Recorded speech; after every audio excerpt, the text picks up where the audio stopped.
Sən pis işlər görmüsən, aləm bir-birinə vurmusan, bunun nəticəsi var ruhunda, bunun fəsadı var aləmdə, indi bədbəxt olduğun yox.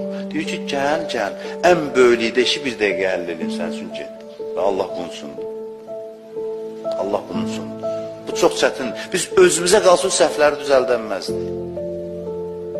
Keçən dəfə birinci söhbətlərdə dedimi? Mən yəğfiruz zunubə illəllah. Deyir, Allahdan başqa kim bağışlaya bilər?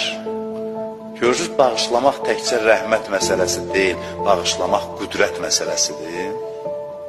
Bu bağışlamaq o bağışlamaqdan deyil, sən mənim ayağımı tapdaladın, əsəbləşdim, dedim bağışla, dedim bağışladım. Yox, bu bağışlama bir prosesdir, buna güc lazımdır. Sən ki bu nizamı bir-birinə vurmusan, dağıtmısan, bu bağışlama onun hamısını kompensasiya eləməkdir, təsirlərini neytrallaşdırmaqdır. Bağışlama bir qüdrətin təzahürüdür, təkcə rəhmətin.